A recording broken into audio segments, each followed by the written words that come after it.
ਸਤਿਨਾਮ ਵਾਹਿਗੁਰੂ ਸਾਹਿਬ JIO. Bilawal ਮਹਲਾ ਪੰਜਵਾਂ। ਸਰਬ ਕਲਿਆਣ ਕੀਏ ਗੁਰਦੇਵ, सेवक अपनी लायो सेव। सर्ब कल्याण किए गुरुदेव, सेवक अपनी लायो सेव। बिघ्न न लागै जप अलख अभेव। धरत पुनीत भई गुण गाए, दुरत गया हर नाम ते आए। रहा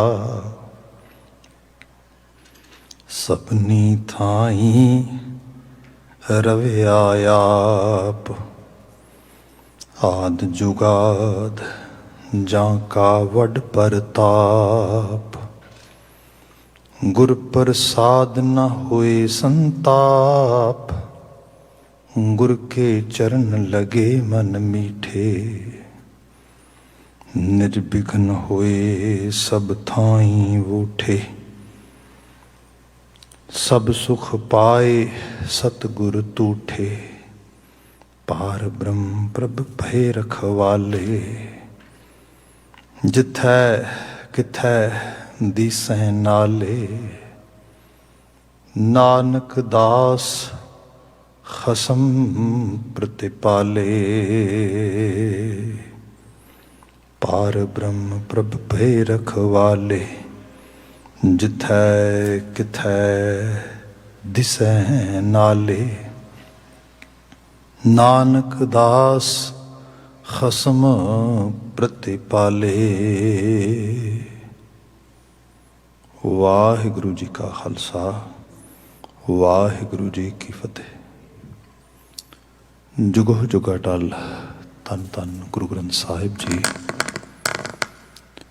गुरु पातशाह जी की अपार अजमत बख्शिश। शाम समय सत्संगत के पल असी प्राप्त किए ने। इस समा गुरबाणी व्याख्यान का है। इस विच लड़ीवार गुरबचन विवेचना दे विच राग बिलावल चल रहा है।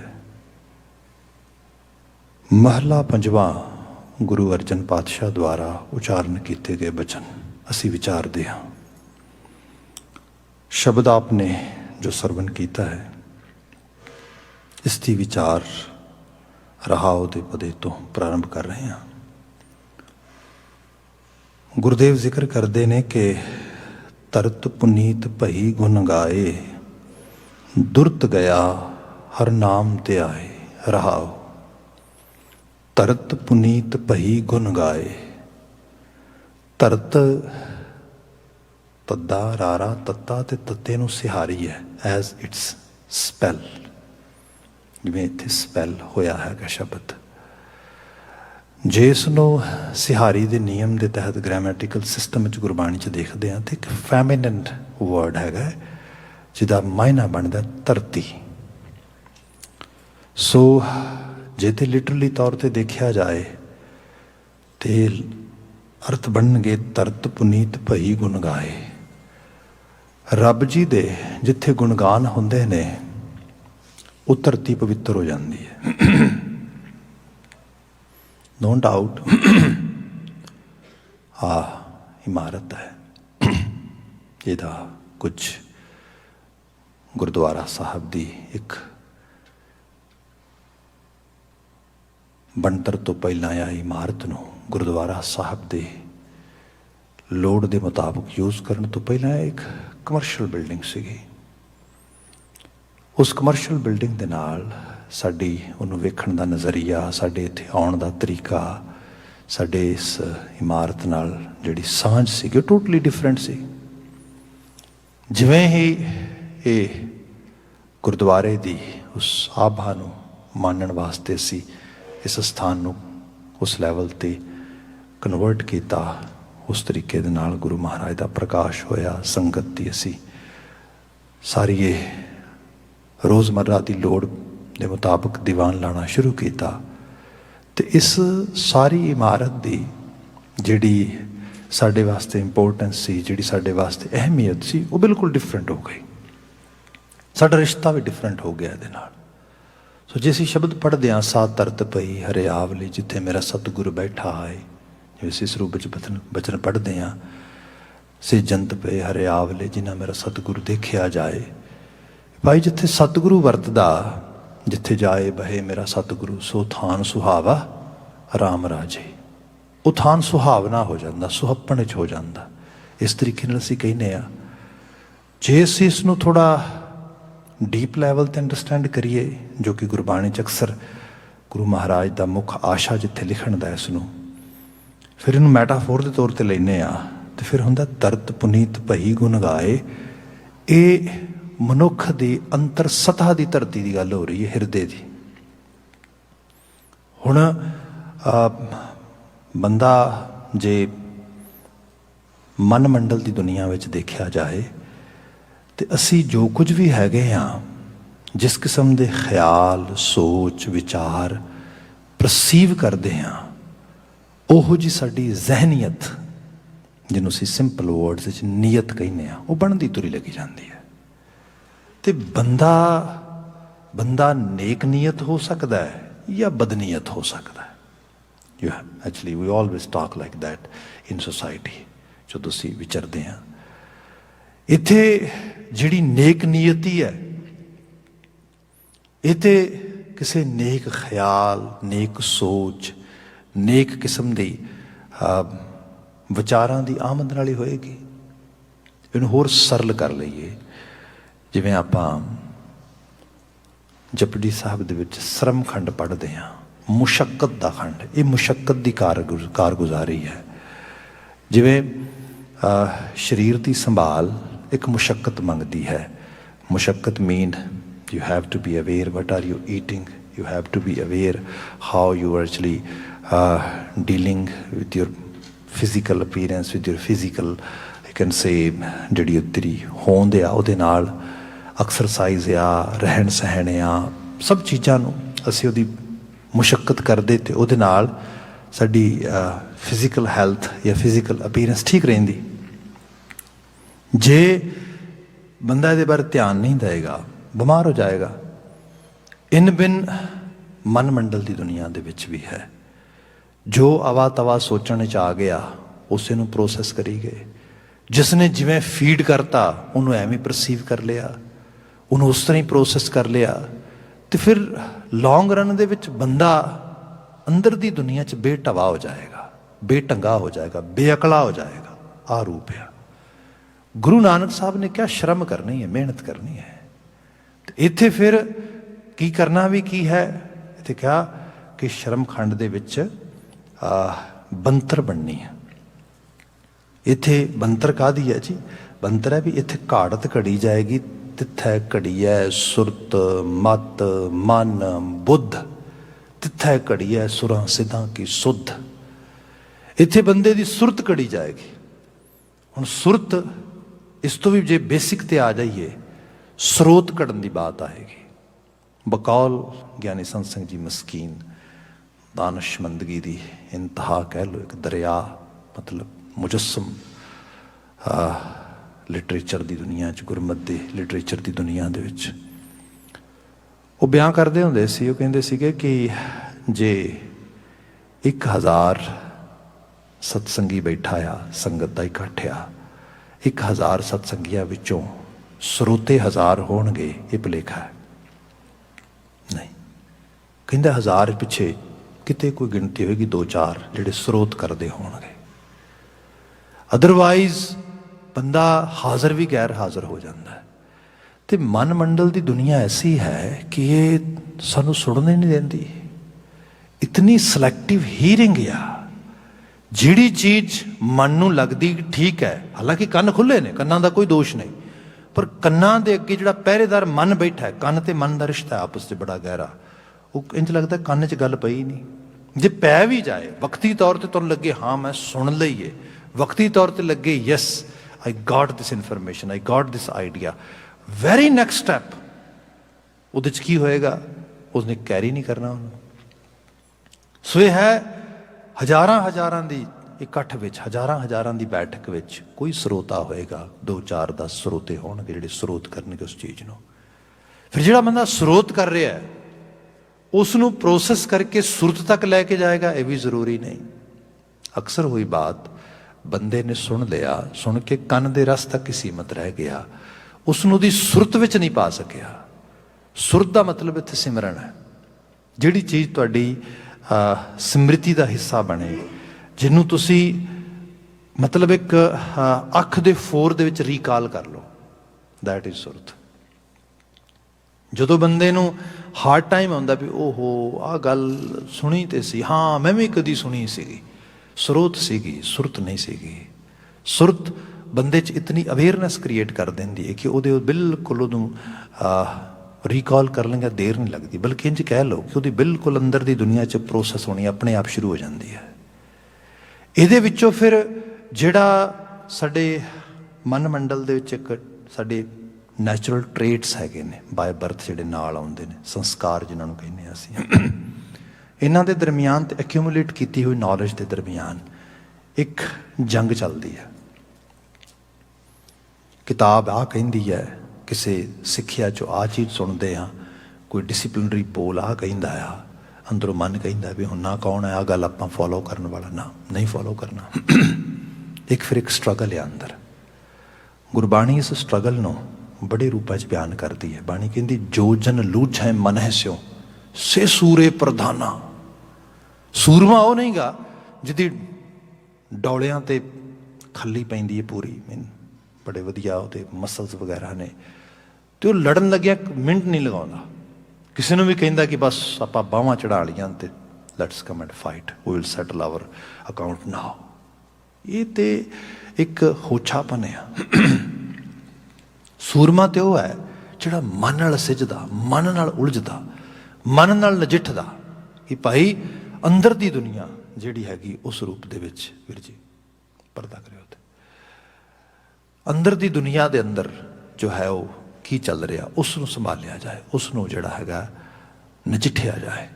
ਸੋ ਇੱਥੇ ਫਿਰ ਇਹ ਹੈ ਸਰੋਤ ਹੋਈ, ਕੋਈ ਨੌਲੇਜ ਐਕਿਊਮੂਲੇਟ ਕੀਤੀ, ਉਹ ਅਧਿਆਤਮੀ ਸੀ, ਸਪਿਰਿਚੁਅਲ ਸੀ, ਫੁੱਲ ਵਿਦ ਵਰਚੂ ਸੀਗੀ, ਤੇ ਉਸ ਨੂੰ ਅੰਦਰ ਦੇ ਜਿਹੜੇ ਬੈਡ ਖਿਆਲ ਸੀਗੇ, ਜੋ you can say some sort of traits which are leading someone toward the bad habits, toward the bad activities, ਉਹਨਾਂ ਦੇ ਨਾਲ ਲਗਾਤਾਰ ਸਿੱਝਣਾ। ਇੱਥੋਂ ਫਿਰ ਬੰਦੇ ਦੀ ਇੱਕ ਬਿਰਤ ਡਿਵੈਲਪ ਹੁੰਦੀ ਹੈ। ਉਹ ਬਿਰਤ ਇਹ ਹੈ ਕਿ ਬੰਦਾ ਫਿਰ ਇੱਕ ਬਿਰਤੀ ਬਣਾ ਲੈਂਦਾ ਕਿ ਜੋ ਮਰਜ਼ੀ ਹੋਏ, ਭਾਵੇਂ 1000 ਮੌਕੇ ਹੋਣ, ਕਿਤੇ ਚੋਰੀ ਕਰਨ ਦੇ, ਕਿਤੇ ਠੱਗੀ ਕਰਨ ਦੇ, ਕਿਤੇ ਹੋਰ ਕੁਛ ਕਰਨ ਦੇ, ਤੇ ਉਹ ਕਹੇ ਕਿ ਭਾਈ ਆਪਾਂ ਇਹੋ ਜਿਹਾ ਕੁਛ ਨਹੀਂ ਕਰਨਾ, ਜੋ ਮਰਜ਼ੀ ਹੋਏ। ਈਵਨ ਕੋਈ ਫੋਰਸਫੁਲੀ ਵੀ ਕਹੇ ਕਿ ਭਾਈ ਇਹ ਜਿਹੜਾ ਆਹ ਵਾਲਾ ਇਹੋ ਜਿਹਾ ਕੋਈ ਕੰਮ ਕਰਨਾ ਹੈ, ਉਹ ਕਹਿੰਦਾ ਕਿਉਂਕਿ ਬਿਰਤੀ ਨਹੀਂ ਗੀ, ਇਸ ਪਾਸੇ ਜਾਣਾ ਹੀ ਨਹੀਂ। ਈਵਨ ਕੋਈ ਆਈਡੀਆ ਵੀ ਦੇ, ਹੋਰ ਆਪਾਂ ਸਰਲ ਲੈਵਲ 'ਤੇ ਦੇਖੀਏ, ਮਨ ਦੀ ਜੇ ਅਵਸਥਾ ਇਲਤਬਾਜੀ ਦੀ ਹੈ ਤੇ ਉਸ ਨੂੰ ਪ੍ਰਵੋਕਿੰਗ ਕਰਨ ਦੀ ਵੀ ਲੋੜ ਨਹੀਂ, ਉਹ ਬਲਕਿ ਆਪ ਹੀ ਆਈਡੀਆਜ਼ ਲੈਣਾ ਸ਼ੁਰੂ ਕਰ ਦੇਗਾ, ਲੱਭਣੇ ਸ਼ੁਰੂ ਕਰ ਦੇਗਾ ਉਸ ਰੂਪ ਦੇ ਵਿੱਚ ਕਿ ਕੋਈ ਗਲਤ ਪਾਸੇ ਜਾਇਆ ਜਾਏ, ਕੁਛ ਵਕਾਰਾਂ ਦੀ ਦੁਨੀਆ 'ਚ ਜਾਇਆ ਜਾਏ। ਇਹ ਸਾਰੀ ਇੱਥੇ ਮਤਲਬ ਹੈ ਬਿਰਤੀ ਮਾੜੀ ਹੈ। ਇਹ ਬਿਰਤੀ ਦਾ ਸੁਧਾਰ ਜਿਹੜਾ ਆ, ਇਹਦੇ ਉੱਤੇ ਗੁਰੂ ਮਹਾਰਾਜ ਫੋਕਸ ਕਰਦੇ ਤੇ ਕਹਿੰਦੇ ਜਿਹਨੇ ਸਰੋਤ ਠੀਕ ਕੀਤੀ, ਸੁਰਤ ਠੀਕ ਕੀਤੀ, ਸੁਰਤ ਤੋਂ ਬਿਰਤ ਦੀ ਆਮਦ ਹੋ ਗਈ, ਉਹ ਧਰਤੀ ਸੁਧਰਨੀ ਸ਼ੁਰੂ ਹੋ ਗਈ।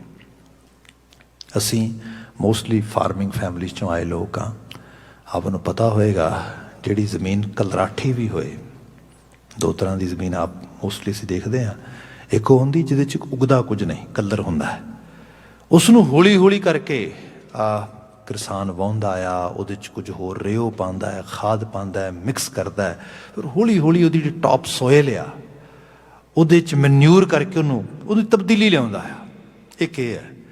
ਦੂਸਰੀ ਕਈ ਵਾਰੀ ਬੜੀ ਫਰਟਾਈਲ ਸੋਇਲ ਹੁੰਦੀ ਹੈ, ਖਾਸ ਕਰਕੇ ਜਿਹੜੀ ਟੋਬਿਆਂ ਦੀ ਜ਼ਮੀਨ ਹੋਏ, ਇਸ ਤਰ੍ਹਾਂ ਦੀ ਜ਼ਮੀਨ ਹੋਏ, ਉਹਦੇ ਵਿੱਚ ਘਾਹ ਹੋਰ ਇਹੋ ਜਿਹੀਆਂ ਚੀਜ਼ਾਂ ਜਿਹੜੀਆਂ ਨੇ, ਜਿਹੜੇ ਕਹਿ ਲਓ ਕਿ ਜਿਹੜੇ ਪੈਸ ਨੇ, ਉਹ ਬਹੁਤ ਉੱਗਦੇ ਨੇ। ਉਹਨਾਂ ਦੀ ਫਿਰ ਸਫਾਈ ਕਰਦਾ ਹੌਲੀ ਹੌਲੀ। ਉਹਦੇ 'ਚ ਇੱਕ ਫਰਟਾਈਲ ਐਬਿਲਿਟੀ ਹੈ, ਪਰ ਉਸ ਨੂੰ ਸਹੀ ਰੂਪ ਯੂਜ਼ ਨਹੀਂ ਕੀਤਾ ਜਾ ਰਿਹਾ। ਇੱਕ ਵਿੱਚ ਧਰਤੇ ਠੀਕ ਆ, ਪਰ ਉਹਦੇ 'ਚ ਉਸ ਕਿਸਮ ਦੀ ਫਰਟਾਈਲ ਐਬਿਲਿਟੀ ਨਹੀਂ ਹੈਗੀ। ਇਹਨਾਂ ਦੋਨਾਂ ਰੂਪਾਂ ਦੀ ਚੀਜ਼ ਆਪਣੀ ਅਸੀਂ ਮਾਨਸਿਕਤਾ ਵਿੱਚ ਲਿਆ ਸਕਦੇ ਹਾਂ।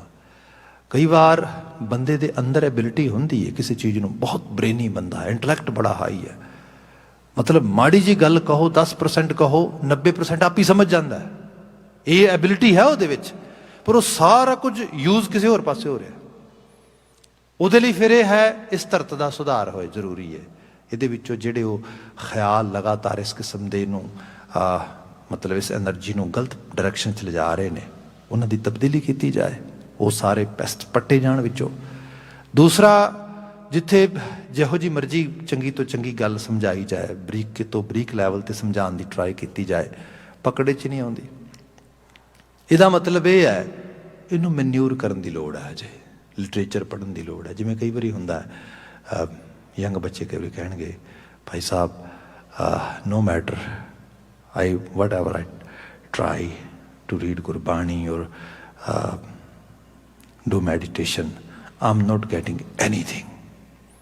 ਮੇਰੇ ਲਈ ਇਹ ਬਹੁਤ ਜ਼ਿਆਦਾ ਮੀਨਿੰਗਫੁਲ ਚੀਜ਼ ਨਹੀਂ ਹੈਗੀ। ਫਿਰ ਕਈ ਵਾਰੀ ਮੈਂ ਉਹਨੂੰ ਸੁਜੈਸਟ ਕਰਦਾ ਹੁੰਦਾ, ਭਾਈ ਵੀਰ ਸਿੰਘ ਨੂੰ ਪੜ੍ਹਿਆ ਕਰ, ਮੈਨਿਊਰ ਕਰ ਆਪਣੀ ਸੁਰਤ ਨੂੰ ਥੋੜ੍ਹਾ। ਤੂੰ ਇਹੋ ਜਿਹੀਆਂ ਰਚਨਾਵਾਂ ਪੜ੍ਹ ਜਿਹਦੇ ਵਿੱਚ ਹੌਲੀ ਹੌਲੀ ਤੇਰੇ ਅੰਦਰ ਕੁਝ ਕੁ ਰੰਗ ਲੱਗੇ। ਫਿਰ ਹੋ ਸਕਦਾ ਹੈ ਤੈਨੂੰ ਇੱਕ ਲੈਵਲ 'ਤੇ ਤੇਰੀ ਵੋਕੈਬਲਰੀ ਜਿਹੜੀ ਹੈ ਡਿਵੈਲਪ ਹੋ ਸਕੇ, ਤੈਨੂੰ ਚੀਜ਼ਾਂ ਪਕੜ ਵਿੱਚ ਆ ਸਕਣ। ਫਿਰ ਨੈਕਸਟ ਲੈਵਲ ਇਹ ਹੈ ਕਿ ਇਸ ਧਰਤੀ ਦੇ ਵਿੱਚ ਕੁਝ ਉਪਜਣ ਦੀ ਸ਼ਮਤਾ ਵਧੇਗੀ। ਇਹਦੇ 'ਚ ਫਿਰ ਚੰਗਾ ਬੀਜ ਪਾਏਗਾ ਤਾਂ ਬੀਜ ਉੱਗੇਗਾ, ਤੂੰ ਉਹਨੂੰ ਵੇਖ ਸਕੇਗਾ। ਗੁਰੂ ਬਾਬਾ ਜੀ ਇਹਦੀ ਬਾਤ ਮੈਟਾਫੋਰਿਕ ਵੇ ਨਾਲ ਇੱਥੇ ਬਚਨ ਕਰਦੇ, ਕਿਆ ਧਰਤ ਪੁਨੀਤ ਪਈ ਗੁਣ ਗਾਏ। ਇਹ ਧਰਤ ਪਵਿੱਤਰ ਹੋ ਗਈ, ਹਿਰਦਾ ਪਵਿੱਤਰ ਹੋ ਗਿਆ। ਤੇ ਹੋਇਆ ਉਦੋਂ ਜਦੋਂ ਗੁਣ ਗਾਏ, ਜਦੋਂ ਪ੍ਰਭੂ ਦੀ ਗੁਣਗਾਨ ਕਰਨ ਦੀ ਅਵਸਥਾ ਅੰਦਰ ਆਉਣੀ ਸ਼ੁਰੂ ਹੋ ਗਈ, ਉਹਦੀ ਵਡਿਆਈ ਦੀ ਬਾਤ ਸ਼ੁਰੂ ਹੋ ਗਈ। ਇਸ ਨੂੰ ਹੋਰ ਸਿੰਪਲ ਕਰਕੇ ਦੇਖ ਲਈਏ, ਇੱਕ ਅਲਾਮਤ ਇਹ ਵੀ ਹੈ ਕਿ ਜਿਹੜਾ ਹਿਊਮਨ ਇੰਟਲੈਕਟ ਆ, ਸੰਸਾਰੀ ਤੌਰ 'ਤੇ ਜਦੋਂ ਚੱਲਦਾ, ਜਿਵੇਂ ਸਪੋਜ਼ ਇਹਨੂੰ ਇਸ ਤਰ੍ਹਾਂ ਜਾਣੀਏ, ਮਾਂ ਬਾਪ ਨੇ ਸਾਨੂੰ ਪਾਲਿਆ ਹੁੰਦਾ, ਸਾਨੂੰ ਮੌਕੇ ਪ੍ਰੋਵਾਈਡ ਕਰਵਾਏ ਹੁੰਦੇ, ਅਸੀਂ ਉਹਨਾਂ ਮੌਕਿਆਂ ਨੂੰ ਅਵੇਲ ਕਰਦੇ।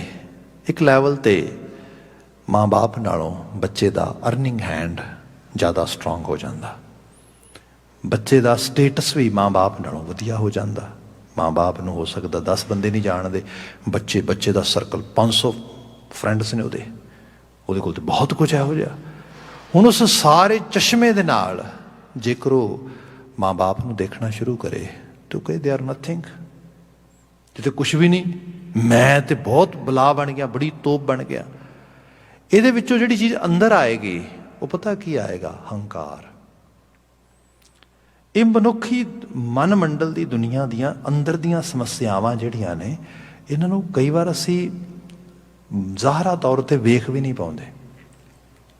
ਜਿਹੜੇ ਬੰਦੇ ਦਾ ਮੂਡ ਸਵਿੰਗ ਕਰਦਾ ਬਹੁਤ ਜ਼ਿਆਦਾ, ਇਹਨੂੰ ਕੋਈ ਚੀਜ਼ ਟ੍ਰਿਗਰ ਕਰਦੀ ਹੈ, ਇਹਦੇ ਅੰਦਰ ਜਿਹੜੀ ਇਰੀਟੇਸ਼ਨ ਆਉਂਦੀ ਹੈ, ਕੋਈ ਚੀਜ਼ ਮਾੜਾ ਜਿਹਾ ਕੁਝ ਹੁੰਦਾ, ਕੋਈ ਚੀਜ਼ ਕਿਸ ਚੀਜ਼ ਤੋਂ ਇਰੀਟੇਟ ਹੋਣਾ ਸ਼ੁਰੂ ਹੋ ਜਾਂਦਾ ਉਹ। ਹੁਣ ਇਹ ਸਾਰਾ ਕੁਝ ਅੰਦਰ ਦੀ ਸੁਰਤ ਦੀ ਖੇਡ ਹੈ ਸਾਰੀ ਹੈ। ਜੇ ਸੁਰਤ ਦੀ ਖੇਡ ਨੂੰ ਬੰਦਾ ਡੀਪ ਲੈਵਲ 'ਤੇ ਨਹੀਂ ਸੰਭਾਲੇਗਾ ਤੇ ਅਲਟੀਮੇਟਲੀ ਛੋਟੇ ਇਸ਼ੂਜ਼ ਜਿਹੜੇ ਨੇ, ਇਹ ਲਗਾਤਾਰ ਉਹਨੂੰ ਬਗ ਕਰੀ ਜਾਣਗੇ, ਬੌਦਰ ਕਰੀ ਜਾਣਗੇ, ਤੇ ਫਿਰ ਕਿਤੇ ਨਾ ਕਿਤੇ ਇੱਕ ਵੱਡਾ ਐਪੀਸੋਡ ਵਾਪਰੇਗਾ। ਉਹ ਐਪੀਸੋਡ ਇਹ ਵੀ ਹੋ ਸਕਦਾ ਹੈ under the moment of heat, ਲੜਾਈ ਕਰ ਲੇਗਾ, ਝਗੜਾ ਕਰ ਲੇਗਾ, ਵਾਧੂ ਬੋਲ ਦੇਗਾ, ਕਿਤੇ ਹੋਰ ਲੈਵਲ 'ਤੇ ਕਿਸੇ ਨੂੰ ਹਰਟ ਕਰ ਦੇਗਾ। ਹੋ ਸਕਦਾ ਹੈ ਵਰਬਲੀ ਕਰੇ, ਇਹ ਵੀ ਹੋ ਸਕਦਾ ਫਿਜ਼ੀਕਲੀ ਕਰ ਦੇ। ਇਹ ਸਾਰਾ ਕੁਝ ਇਹਦੇ ਵਿੱਚੋਂ ਨਿਕਲਦਾ। ਇਹਦਾ ਮਤਲਬ ਇਹ ਹੈ ਕਿ ਜਿਹੜੀ ਅੰਦਰ ਦੀ ਬੰਦਾ ਕਈ ਵਾਰੀ ਕਹਿੰਦਾ ਮੈਂ ਵੈਸੇ ਤਾਂ ਮੈਂ ਨੇਕ ਨੀਅਤ ਆ, ਮੈਂ ਸਾਰਿਆਂ ਦਾ ਭਲਾ ਚਾਹੁੰਦਾ, ਪਰ ਬਦਨੀਅਤ ਕਦੋਂ ਹੋ ਗਿਆ? ਜਦੋਂ ਤੂੰ ਕਿਸੇ ਨੂੰ ਇਹੋ ਜਿਹੇ ਲਫ਼ਜ਼ ਕਹਿਣ ਲਈ ਤਿਆਰ ਹੋ ਗਿਆ, ਜਦੋਂ ਤੂੰ ਆਪਣੇ ਹੀ ਮਾਫੀ ਚਾਹਾਂਗਾ, बड़े बड़े प्यारे लोग ने, पर बंदा तैयार हो जाता अपने माँ बाप नूं, अपने भैन भरावां नूं पुट्ठा सीधा बोलण वास्ते। फिर बाद च कहे नहीं नहीं मैं तो सिर्फ I was just seeing from my mouth, it was only on surface not on deep level. भाई हद हो गई, ये किवें हो सकदा? किते बीज सीगा, ਉਹਨੂੰ ਤੂੰ ਮਨਿਊਰ ਕੀਤਾ, ਉਹਨੂੰ ਤੂੰ ਖਾਦ ਪਾਈ, ਖੁਰਾਕ ਪਾਈ, ਉਹ ਸਾਰੇ ਵਿੱਚੋਂ ਅੱਜ ਫਲ ਨਿਕਲਿਆ ਬਾਹਰ। ਇੱਕਦਮ ਤਾਂ ਕੋਈ ਚੀਜ਼ ਆਈ ਨਹੀਂ। ਇਹਨੂੰ ਹੋਰ ਸਰਲ ਕਰਾਂ ਜੇ ਐਜ਼ ਐਗਜ਼ਾਮਪਲ ਦੇ ਤੌਰ 'ਤੇ, ਜਿਵੇਂ ਸ਼ਾਹਮੂਲ ਦੇ ਲੋਕ ਨੇ, ਪੀਪਲ ਵਿਦ ਕਲਰ, ਔਰ you can say people who are coming firm black community, ਇਹਨਾਂ ਨੂੰ ਬੀਇੰਗ ਸਲੇਵ ਦੇ ਤੌਰ 'ਤੇ ਲਿਆਂਦਾ ਗਿਆ 400 ਸਾਲ ਪਹਿਲਾਂ ਅਮਰੀਕਨ ਧਰਤੀ ਦੇ ਉੱਤੇ। ਸਲੇਵਰੀ ਚੱਲੀ ਕਈ 100 ਸਾਲ ਇੱਥੇ, ਮਤਲਬ ਉਹਨਾਂ ਨੂੰ ਖਰੀਦੋ ਫਰੋਖਤ ਹੋਈ, ਸਭ ਚੀਜ਼ਾਂ ਹੋਈਆਂ ਇਸ ਰੂਪ ਦੇ ਅੰਦਰ। ਉਹਦੇ ਨਾਲ ਸੋਸਾਇਟੀ ਨੇ ਜਾਂ ਉਸ ਕਮਿਊਨਿਟੀ ਨੇ ਬੜਾ ਸਫਰ ਕੀਤਾ। ਇਹਨਾਂ ਵਾਸਤੇ ਅੱਜ ਕੱਲ੍ਹ ਪੋਲੀਟੀਕਲੀ ਇਨਕਰੈਕਟ ਵਰਡ ਹੈ ਉਹ, it's illegal or incorrect word. we should not use and we don't use at all। ਸਾਨੂੰ ਇਹ ਬਿਲਕੁਲ ਯੂਜ਼ ਨਾ ਕਰਨਾ ਚਾਹੀਦਾ, ਨਾ ਸਾਨੂੰ ਇਹ ਕਰਨ ਦੀ ਇਜਾਜ਼ਤ ਆ। ਐਨ word, sorry to say I'm saying full word here, negro, but just to educate, not actually in any other sense or otherwise। ਜਿਹਨੂੰ ਅਸੀਂ ਪੰਜਾਬੀ 'ਚ ਹਬਸ਼ੀ ਕਹਿ ਦਿੰਦੇ ਹਾਂ, ਅਗੇਨ ਇਟਸ ਰੋਂਗ, ਇਹ ਵਰਡ ਰੋਂਗ ਹੈ। ਇਸ ਨੂੰ ਜਸਟਿਸ ਲੈਵਲ 'ਤੇ ਕਹਿਣਾ ਕਿਸੇ ਨੂੰ ਵੀ ਗਲਤ ਹੈ। ਅਮਰੀਕਾ 'ਚ ਇੱਕ ਰੇਡੀਓ ਹੋਸਟ ਕੁਝ ਸਾਲ ਪਹਿਲਾਂ ਦੀ ਗੱਲ ਹੈ, ਉਸਨੇ ਔਨ ਏਅਰ ਇਹ ਵਰਡ ਯੂਜ਼ ਕੀਤਾ ਉਸ ਕਮਿਊਨਿਟੀ ਦੇ ਕਿਸੇ ਮੈਂਬਰ ਵਾਸਤੇ। ਤੇ ਉਹ ਆਪ ਡੈਫੀਨੇਟਲੀ ਵਾਈਟ ਕਮਿਊਨਿਟੀ 'ਚ ਬਿਲੋਂਗ ਕਰਦਾ ਸੀਗਾ। ਇੱਕਦਮ ਰੌਲਾ ਪੈ ਗਿਆ, on air N word use ਕੀਤਾ ਇਸਨੇ, that's not good, that's unacceptable. ਉਹ ਐਕਟਿਵ ਵੀ ਬਹੁਤ ਨੇ ਅੱਜ ਕੱਲ੍ਹ, ਪਤਾ ਉਹਨਾਂ ਦੇ ਐਕਟਿਵਿਸਟ ਜਿਹੜੇ ਹੈਗੇ ਨੇ ਹਰ ਚੀਜ਼ ਨੂੰ ਬੜਾ ਤਰੀਕੇ ਨਾਲ ਕੰਮ ਕਰਦੇ ਉਹਦੇ ਉੱਤੇ। ਬਲੈਕ ਲਾਈਵ ਮੈਟਰਸ ਕਿੱਡੇ ਵੱਡੇ ਲੈਵਲ 'ਤੇ ਮੂਵਮੈਂਟ ਚਲਾਈ ਉਹਨਾਂ ਨੇ, ਸਭ ਚੀਜ਼ਾਂ ਕੀਤੀਆਂ। ਖੈਰ ਉਸ ਸ਼ਖਸ ਨੇ ਬੜੀ ਜਲਦੀ ਜਦੋਂ ਉਹਨੂੰ ਨੋਟਿਸ ਹੋਇਆ ਕਿ okay I crossed my line and now I have to apologise, ਉਹਨੇ ਬੜੇ ਸਲੀਕੇ ਦੇ ਨਾਲ ਆਪਣੀ ਅਪੋਲੋਜੀ ਪੇਸ਼ ਕੀਤੀ। ਪਹਿਲਾਂ ਵਰਬਲ ਕੀਤੀ, ਫਿਰ ਇਨ ਰਿਟਨ ਕੀਤੀ, ਮਗਰ ਫਿਰ ਵੀ ਉਹਦੇ ਉੱਤੇ ਲਾ ਸੂਟ ਹੋ ਗਿਆ, ਕੇਸ ਹੋ ਗਿਆ। ਕਿਹਾ ਕਿ under the name of actually we can say free press or freedom of press, ਮੈਨੂੰ ਬਾਉਂਡ ਨਾ ਕੀਤਾ ਜਾਏ ਇਹਦੇ ਵਾਸਤੇ ਕਿ ਮੈਂ ਜਿਹੜਾ ਹੈਗਾ ਆਪਣਾ ਸ਼ੋਅ ਨਹੀਂ ਕਰ ਸਕਦਾ ਚੀਜ਼ਾਂ। ਮੈਂ ਗਲਤੀ ਕੀਤੀ, ਐਕਸੈਪਟ ਇਟ, ਉਹਦੇ ਕੌਨਸੀਕੁਐਂਸਿਸ ਮੈਂ ਜੇ ਹੈਗੇ ਨੇ ਥੋੜ੍ਹੇ ਬਹੁਤੇ ਫਾਈਨ ਹੈ ਕੁਛ, ਆ ਜਿਹੜੀ ਬਰੋਡਕਾਸਟ ਐਸੋਸੀਏਸ਼ਨ ਹੈ ਉਹ ਕਰਦੇ, ਮੈਂ ਫੇ ਕਰ ਦਿਆਂਗਾ, ਪਰ ਮੇਰੀ ਸੌਰੀ ਨੂੰ, ਮੇਰੀ ਇੱਕ ਅਪੋਲੋਜੀ ਨੂੰ ਐਕਸੈਪਟ ਕੀਤਾ ਜਾਏ। ਸ਼ਾਹਮੂਲ ਦੀ ਇੱਕ ਬਲੈਕ ਲਾਇਰ ਉਹ ਕੋਰਟ 'ਚ ਗਈ, ਜੰਗ ਬੱਚੀ ਸੀਗੀ, ਉਹ ਕਹਿੰਦੀ ਵੀ it's okay, you have said something and that is wrong, it's illegal, you should come in front of the court, in front of the law, and we will do some testimonies with you. ਠੀਕ ਹੈ ਜੀ, ਆ ਗਿਆ category ਦੇ ਵਿੱਚ। ਕਹਿੰਦਾ ਜੀ ਦੱਸੋ ਕੀ ਟੈਸਟਮਨੀ ਕਰਨੀ, ਕਿਸ ਰੂਪ ਦੇ ਵਿੱਚ? ਉਹ ਕਹਿੰਦੀ ਗੱਲ ਇੰਨੀ ਹੈ ਕਿ ਤੂੰ ਇਹ ਵਰਡ ਯੂਜ਼ ਕੀਤਾ, ਐਨ ਵਰਡ ਯੂਜ਼ ਕੀਤਾ ਏਅਰ ਦੇ ਉੱਤੇ, ਉਹਦੇ ਵਾਸਤੇ ਤੂੰ ਅਪੋਲੋਜੀ ਪੇਸ਼ ਕੀਤੀ, ਅਪੋਲੋਜੀ ਐਕਸੈਪਟ ਕਰ ਲਾਂਗੇ ਅਸੀਂ, ਬਟ ਕੁਝ ਚੀਜ਼ਾਂ ਮੈਂ ਤੇਰੇ ਤੋਂ ਫਰਮ ਕਰਨਾ ਚਾਹੁੰਦੀ ਹਾਂ, ਕੁਝ ਚੀਜ਼ਾਂ ਮੈਂ ਤੇਰੇ ਕੋਲੋਂ ਜਾਣਨਾ ਚਾਹੁੰਦੀ ਹਾਂ। ਇਹ ਦੱਸ ਵੀ ਤੂੰ ਕਿਆ ਤੇ ਇਸ ਡੇਟ ਨੂੰ ਇਸ ਟਾਈਮ 'ਤੇ ਇੰਨੇ ਵਜੇ ਔਨ ਏਅਰ ਆ ਵਰਡ, ਠੀਕ, ਇਹ ਬਿਲਕੁਲ ਰਾਈਟ ਇਨਫੋਰਮੇਸ਼ਨ ਹੈ? ਕਹਿੰਦਾ ਹਾਂ ਬਿਲਕੁਲ ਰਾਈਟ।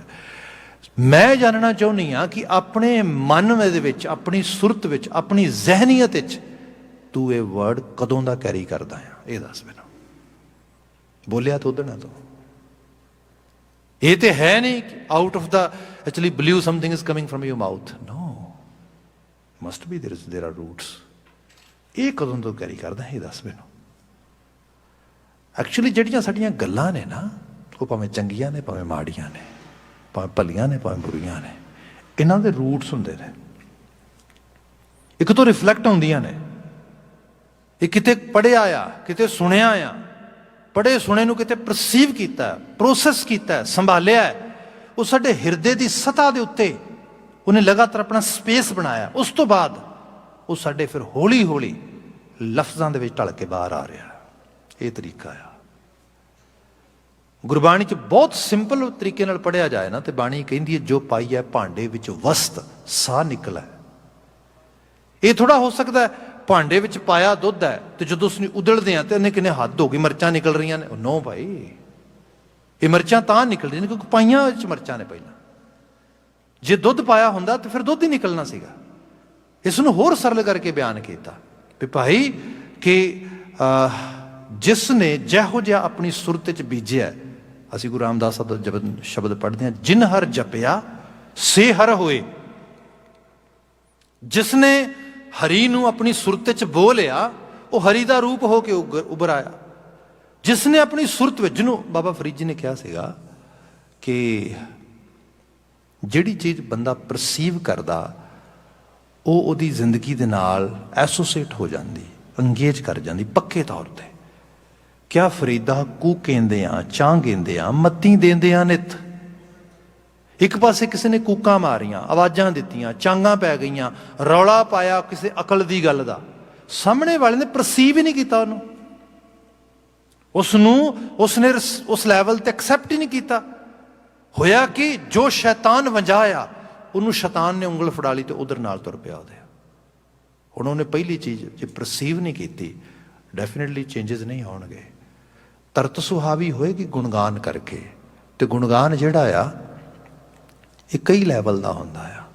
ਜਿਵੇਂ ਜੇ ਹੁਣੇ ਬਾਤ ਕੀਤੀ ਕਮਿਊਨਿਟੀ ਬਾਰੇ ਬਾਤ ਕੀਤੀ, ਪਹਿਲਾਂ ਆਪਾਂ ਫੈਮਿਲੀ ਬਾਰੇ ਬਾਤ ਕਰ ਰਹੇ ਸੀਗੇ। ਬੰਦਾ ਆਪਣੇ ਜ਼ਿਹਨ ਵਿੱਚ ਕਿਤੇ ਕੰਪੈਰੀਜ਼ਨ ਵਿੱਚ ਚਲਾ ਜਾਏ ਕਿ you know my parents haven't done anything for me and there are so many lucky people, their parents have done so much for them, how unlucky am I. ਬਸ ਗੱਲ ਠੀਕ ਹੈ, ਸ਼ੁਰੂ ਹੋ ਗਈ, ਇੱਕ ਬੀਜ ਬੀਜਣਾ ਸ਼ੁਰੂ ਹੋ ਗਿਆ। ਜਿੰਨੀ ਮਰਜ਼ੀ ਕੋਜ਼ੀ ਰਿਲੇਸ਼ਨਸ਼ਿਪ ਹੋਏ, ਜਿੰਨੀ ਮਰਜ਼ੀ ਲਵਿੰਗ ਰਿਲੇਸ਼ਨਸ਼ਿਪ ਹੋਏ, ਜਿੰਨਾ ਮਰਜ਼ੀ ਬੌਂਡ ਹੋਏ ਆਪਣੇ ਬੱਚਿਆਂ ਦਾ ਤੇ ਮਾਂ ਬਾਪ ਦਾ, ਹੁਣ ਕੀ ਆ, ਹੁਣ ਇੱਕ ਦਰਾਰ ਆਉਣੀ ਸ਼ੁਰੂ ਹੋ ਗਈ ਹੈ। ਇਹ ਜਿਹੜਾ ਕ੍ਰੈਕ ਆ ਇਹ ਹੁਣ ਲਗਾਤਾਰ ਵੱਧਦਾ ਸ਼ੁਰੂ ਹੋਣਾ ਹੈ। ਈਵਨ ਹੁਣ ਜੇ ਕੋਈ ਹੋਰ ਚੰਗੇਰੇ ਚੀਜ਼ਾਂ ਵੀ ਦੇਖੇਗਾ, ਚੰਗੇਰੇ ਖਿਆਲ ਵੀ, ਕਿਉਂਕਿ ਬੀਜ ਬੀਜਿਆ ਗਿਆ, ਹੁਣ ਲਗਾਤਾਰ ਉਹ ਵੱਧ ਰਿਹਾ ਉਸ ਰੂਪ ਦੇ ਵਿੱਚ। ਇਹਦੀ ਰਿਪਲੇਸਮੈਂਟ ਕੀ ਹੋਏਗੀ? ਗੁਣਗਾਨ। ਜੇ ਸਪੋਜ਼ ਕਰੋ ਤੇ ਇਹ ਕਈ ਵਾਰ ਸਾਡੇ ਆਲੇ ਦੁਆਲੇ ਦੇ ਵਿੱਚ ਨਾ ਜਦੋਂ ਬਹੁਤ ਮੀਨ ਟਾਈਪ ਆਫ ਬਿਹੇਵੀਅਰ ਜਾਂ ਮੀਨ ਟਾਈਪ ਆਫ ਇੱਕ ਸੋਚ ਡਿਵੈਲਪ ਹੋ ਜਾਏ, ਬੰਦਾ ਆਪਣੇ ਬਾਰੇ ਹੀ ਆਪਣੇ ਮਤਾਇਤ ਰਹਿ ਜਾਏ, ਇਹ ਸੋਚੇ ਹੀ ਨਾ ਕਿ ਆਲੇ ਦੁਆਲੇ ਦੇ ਪ੍ਰਤੀ ਵੀ ਮੇਰੇ ਫਰਜ਼ ਨੇ, ਮੇਰੀ ਡਿਊਟੀਜ਼ ਨੇ। ਰਿਲੇਸ਼ਨਸ਼ਿਪ ਦੇ ਵਿੱਚ ਜੇ ਸਪੋਜ਼ ਕਰੋ ਮਾਂ ਆ ਤੇ ਮਾਂ ਨੇ ਬੱਚੇ ਨੂੰ, ਪਿਤਾ ਨੂੰ ਵੇਖਣ ਦਾ ਨਜ਼ਰੀਆ ਬਣਾਉਣਾ ਆ। ਜੇ ਬਾਪ ਆ ਤੇ ਉਹਨੇ ਬੱਚੇ ਵਿੱਚ ਮਾਂ ਦਾ ਦੇਖਣ ਦਾ ਨਜ਼ਰੀਆ ਬਣਾਉਣਾ ਆ। ਜੇ ਗ੍ਰੈਂਡ ਮਾਂ ਤੇ ਗ੍ਰੈਂਡ ਪਾ ਹੈਗੇ ਆ, ਉਹਨਾਂ ਨੇ ਗ੍ਰੈਂਡ ਕਿਡਸ ਵਾਸਤੇ ਮਾਂ ਬਾਪ ਦਾ ਵੇਖਣ ਦਾ ਨਜ਼ਰੀਆ ਬਣਾਉਣਾ ਆ। ਇਨ ਬਿਨ ਸਾਰੇ ਇੱਕ ਦੂਜੇ ਨਾਲ ਇਹ ਕੜੀਆਂ ਨੇ ਜਿੱਥੇ ਇਹ ਰੋਲ ਪ੍ਰੋਪਰਲੀ ਪਲੇ ਨਹੀਂ ਹੁੰਦਾ। ਰਿਲੇਸ਼ਨਸ਼ਿਪ ਡੀਲਿੰਗ ਐਡੀ ਛੇਤੀ ਨਹੀਂ ਫਿਕਸ ਹੁੰਦੀ। ਬੰਦਾ ਕਹੇ ਕਿ ਇੱਕ ਬੰਦਾ ਬੜਾ ਪੋਲਾਈਟ ਬੋਲਣ ਲੱਗ ਜੇ, ਦੂਜਾ ਬੜਾ ਪੋਲਾਈਟਲੀ ਉਸ ਨੂੰ ਰਿਸਪੌਂਸ ਕਰਨ ਲੱਗ ਜੇ, and relationship is gonna be on a track. No, ਸਾਰਾ ਉਹਦਾ, ਇਹਨੂੰ ਕਹਿੰਦੇ ਸਿਸਟੇਮੈਟਿਕਲੀ ਚੀਜ਼ ਨੂੰ ਅੰਡਰਸਟੈਂਡ ਕਰਨਾ ਤੇ ਉਸ ਸਾਰੇ ਦੇ ਵਿੱਚ ਸਿਸਟੈਮਿਕ ਚੇਂਜਸ ਲੈ ਕੇ ਆਉਣੇ। ਇਨ ਬਿਨ ਸਾਡੀ ਸੁਰਤ ਦੇ ਹਾਲਾਤ ਨੇ। ਬੰਦਾ ਕਹੇ ਕਿ ਮੈਂ ਸਵੇਰੇ ਉੱਠਾਂਗਾ 20 ਮਿੰਟ ਮੈਡੀਟੇਸ਼ਨ 'ਚ ਬੈਠ ਜਾਵਾਂਗਾ and then everything is gonna fine. ਬਾਬਾ ਜੀ ਕਹਿੰਦੇ ਕੀ ਗੱਲਾਂ ਕਰਦਾ ਤੂੰ? ਸੱਚ ਇਹ ਹੈ ਕਿ ਜੇ ਉਹ ਸਿਮਰਨ ਦੀ ਬਾਤ ਹੈ, ਇਹ ਤੇ ਹਰੀ ਦਾ ਗੁਣਗਾਨ ਹੈ। ਇਹ ਮਲਟੀਪਲ ਲੈਵਲ ਤੇ ਹੋਏਗਾ। ਇਹਦੇ 'ਚ ਸਭ ਤੋਂ ਵੱਧ ਰੋਲ ਜਿਸ ਚੀਜ਼ ਨੇ ਪਲੇ ਕਰਨਾ ਹੈ ਸੰਗਤ। ਸੰਗਤ ਜਿੱਥੇ ਬੈਠੋ ਉਹਦੀ ਬਾਤ ਹੋਏ, ਜਿੱਥੇ ਬੈਠੋ ਉਹਦੇ ਬਾਰੇ ਨਜ਼ਰੀਆ ਦਿੱਤਾ ਜਾਏ। ਗੁਰੂ ਹੈ, ਰੱਬ ਹੈ, ਉਹਦਾ ਅਹਿਸਾਸ ਬੰਦੇ ਦੀ ਸੁਰਤ 'ਚ ਵਾਰ-ਵਾਰ ਆਵੇ ਤੇ ਬੰਦੇ ਨੂੰ ਖਿਆਲ ਆਵੇ ਇਹ ਜ਼ਿੰਦਗੀ ਕਰਤਾਰ ਦੀ ਗਿਫਟ ਕੀਤੀ ਹੋਈ ਚੀਜ਼ ਆ। ਉਹ ਪੈਰ ਤੇ ਪ੍ਰਤੀਪਾਲ ਰਿਹਾ। ਇੱਕ ਵਿਸ਼ਵਾਸ ਦੀ ਤੰਦ ਵੱਧਦੀ ਲੱਗੀ ਜਾਏ। ਦੂਸਰੇ ਨੰਬਰ ਤੇ ਕੁਝ ਸ਼ੁਭ ਗੁਣਾਂ ਦੀ ਬਾਤ ਆਵੇ। ਤੀਸਰੇ ਨੰਬਰ ਤੇ ਇੱਕ ਜਵਾਬਦੇਹੀ, ਇੱਕ ਅਕਾਊਂਟੇਬਿਲਿਟੀ ਤੈਅ ਹੋਏ ਵੀ ਅਮਲਾਂ ਦਾ ਜੋ ਵੀ ਕੰਮ ਹੋਏਗਾ ਨਬੇੜਾ ਹੋਏਗਾ, ਇੱਕ ਦਿਨ ਸੁਧਾਰ ਹੋਣਾ ਤੈਅ। ਜੇ ਇਸ ਸਾਰੀ ਕੜੀ ਵਿੱਚੋਂ ਕੁਝ ਚੀਜ਼ਾਂ ਮਿਸ ਹੋਣਗੀਆਂ, ਪਜ਼ਲ ਜਿਹੜੀ ਉਹ ਪ੍ਰੋਪਰ ਨਹੀਂ ਬਣੇਗੀ ਤੇ ਬੰਦਾ ਉਹਦੇ 'ਚ ਗਵਾਚਿਆ ਰਹੇਗਾ। ਅਧਿਆਤਮੀ ਤਲ ਤੇ ਇਹ ਚੀਜ਼ ਹੈ ਇਸ ਕਰਕੇ ਸਾਡੀ ਫਿਰ ਸੁਪਰਫਿਸ਼ੀਅਲ ਅੰਡਰਸਟੈਂਡਿੰਗ ਦੇ ਵਿੱਚੋਂ ਇੱਕ ਸੁਪਰਸਟੀਸ਼ੀਅਸ ਬਿਲੀਵ ਆਉਂਦਾ ਆ। ਮੈਂ ਨਾ 4 ਦਿਨ ਗੁਰਦੁਆਰੇ ਗਿਆ ਸੀਗਾ ਤੇ ਇੱਕ ਦਿਨ ਸ਼ਾਮ ਗੁਰਦੁਆਰੇ ਜਾਣਾ ਮਿਸ ਹੋ ਗਿਆ। Oh my gosh, due to that reason I got traffic ticket. ਹੋ ਗਿਆ ਕੰਮ ਸ਼ੁਰੂ। ਇਸ ਕਿਸਮ ਦੇ ਸੁਪਰਸਟੀਸ਼ੀਅਸ ਬਿਲੀਵ ਫਿਰ ਬੰਦਾ ਲੈ ਆਉਂਦਾ, ਫਿਰ ਚੀਜ਼ਾਂ ਨੂੰ ਸਹੀ ਰੀਜ਼ਨਿੰਗ ਦੇਣੀ ਬੰਦ ਕਰ ਦਿੰਦਾ। ਇਹਦਾ ਫਿਰ ਐਂਡ ਕੋਈ ਨਹੀਂ। ਇਹਦਾ ਐਂਡ ਹੈ ਤਵੀਤ, ਧਾਗੇ, ਟੂਣੇ, ਬੇਤਹਾਸ਼ਾ ਜਿਹੜੀਆਂ ਇਹੋ ਜਿਹੀਆਂ ਚੀਜ਼ਾਂ 'ਚ ਫਸ ਜਾਣਾ ਜਾ ਕੇ। ਫਿਰ ਇਹੋ ਜਿਹਾ ਹਿਰਦਾ ਇਹ ਸ਼ੁੱਧ ਕਿੱਥੇ ਹੋਏਗਾ? ਇਹ ਹਿਰਦਾ ਹੋਏਗਾ ਬਹੁਤ ਡਰਪੋਕ। ਇਹ ਹਿਰਦਾ ਹੋਏਗਾ ਬਿਲਕੁਲ ਕਾਲਖ ਦਾ ਭਰਿਆ ਹੋਇਆ, ਲਾਲਚ, ਸਵਾਰਥ, ਬਿਲਕੁਲ ਨਿਜਵਾਦੀ। ਇਸ ਹਿਰਦੇ 'ਚ ਬਦੀ ਆਏਗੀ, ਪਵਿੱਤਰਤਾ ਨਹੀਂ ਆਏਗੀ। ਇੱਥੇ ਗੁਰੂ ਅਰਜਨ ਸਾਹਿਬ ਨੇ ਬਿਆਨ ਕੀਤਾ, ਮੈਂ ਤੈਨੂੰ ਦੱਸਣਾ, ਤਰਤ ਪੁਨੀਤ ਭਈ ਗੁਣ ਗਾਏ, ਗੁਣ ਗਾ। ਇਹ ਸਾਰੇ ਸਿਸਟਮ ਦੇ ਵਿੱਚ ਰੱਬੀ ਗੁਣਾਂ ਦਾ ਅਹਿਸਾਸ ਤੇਰੀ ਸੁਰਤ ਜਾਏ, ਇਹੋ ਜਿਹੀ ਜੀਵਨ ਅਪਰੋਚ ਅਡਾਪਟ ਕਰ। ਦੁਰਤ ਗਿਆ ਹਰ ਨਾਮ ਤੇ ਆਏ। ਦੁਰਤ ਇਹਦੀ ਟ੍ਰਾਂਸਲੇਸ਼ਨ ਪਾਪ ਵੀ ਹੁੰਦੀ ਹੈ, ਪਰ ਦੁਰਤ ਇੱਕ ਸੁਭਾਅ ਵੀ ਹੈ। ਜਿਸ ਚੀਜ਼ ਨੂੰ ਸਪੋਜ਼ ਆਪ ਦੇਖੋਗੇ, ਕਿਸੇ ਦਾ ਸੁਭਾਅ ਹੁੰਦਾ ਹੈ ਬੇਗਾਨੇ ਬੰਦੇ ਕੋਲੋਂ ਵੀ ਸਮਾਈਲ ਲੈ ਲੈਣੀ ਰਾਹ ਜਾਂਦਿਆਂ ਹੋਇਆਂ, ਉਹਦੇ ਤੋਂ ਵੀ ਪਿਆਰ ਲੈ ਲੈਣਾ, ਸਨੇਹ ਲੈ ਲੈਣਾ। ਕੁਝ ਬੰਦਿਆਂ ਦਾ ਅਹਿਸਾਸ ਜਾਂ ਜੀਵਨ ਜੀਣ ਦਾ ਢੰਗ ਐਸਾ ਹੁੰਦਾ ਹੈ, ਜਿਹਨੇ ਪਿਆਰ ਦੇਣਾ ਵੀ ਹੈ ਉਹਦੇ ਕੋਲੋਂ ਵੀ ਰਿਸੀਵ ਨਹੀਂ ਕਰ ਪਾਉਣਾ। ਇਹ ਕੀ ਹੈ? ਇਹ ਦੁਰਤ ਹੈ। ਇਹ ਜਿਹੜੀ ਦੁਰਤ ਦੀ ਬਿਰਤੀ ਹੈ, ਇਹ ਬੰਦੇ ਨੂੰ ਮਤਲਬ ਬਿਲਕੁਲ ਆਈਸੋਲੇਟ ਕਰ ਦਿੰਦੀ ਹੈ ਚੰਗਿਆਈਆਂ ਅਛਾਈਆਂ ਵਾਲੇ ਪਾਸੇ ਤੋਂ। ਤੇ ਫਿਰ ਉਹਦੇ ਅੰਦਰ ਕੂੜ ਤੇ ਕੁਚੱਜ ਵੱਧਦਾ ਤੇ ਪਾਪ ਬਿਰਤੀ ਵੱਧਦੀ। ਗੁਰੂ ਸਾਹਿਬ ਕਹਿੰਦੇ ਕਿ ਜਦੋਂ ਗੁਣਗਾਨ ਕਰਨ ਦੀ ਬਾਤ ਆਈ, ਫਿਰ ਦੁਰਤ ਗਿਆ ਹਰ ਨਾਮ ਤੇ ਆਏ। ਹਰੀ ਨਾਮ ਵਿੱਚ ਧਿਆਨ ਜੁੜਨ ਦੇ ਨਾਲ ਅੰਦਰ ਦੇ ਦੁਰਤ ਉਹ ਘਟੇ, ਉਹਨਾਂ ਚੋਂ ਕਮੀ ਆ ਗਈ, ਉਹਨਾਂ 'ਚ ਜਿਹੜਾ ਹੈਗਾ ਇੱਕ ਤਰ੍ਹਾਂ ਦੇ ਨਾਲ ਸੁਧਾਰ ਹੋ ਗਿਆ। ਰੈਸਟ ਆਫ ਜਿਹੜਾ ਸ਼ਬਦ ਆ ਇਹ ਇਹਦੀ ਫਰਦਰ ਐਕਸਪਲੇਨੇਸ਼ਨ ਕਰਦਾ ਆ, ਜਿਹਦੀ ਵਿਚਾਰ ਆਉਂਦੇ ਸਮੇਂ 'ਚ ਕਰਾਂਗੇ। ਅੱਜ ਵਾਸਤੇ ਸਮਾਂ ਸਮਾਪਤ ਹੈ। ਅਗਲਾ ਪ੍ਰੋਗਰਾਮ ਢਾਡੀ ਵੀਰ ਤੁਹਾਨੂੰ ਸੁਣਾਉਣਗੇ। ਮੈਂ ਆਪ ਸਮੂਹ ਤੋਂ ਇੱਥੇ ਇਜਾਜ਼ਤ ਚਾਹਾਂਗਾ। ਸਭ ਪ੍ਰੇਮ ਆਵਾਜ਼ ਦੇ ਕੇ ਕਹਿ ਦੇਣਾ ਜੀ, ਵਾਹਿਗੁਰੂ ਜੀ ਕਾ ਖਾਲਸਾ, ਵਾਹਿਗੁਰੂ ਜੀ ਕੀ ਫਤਿਹ।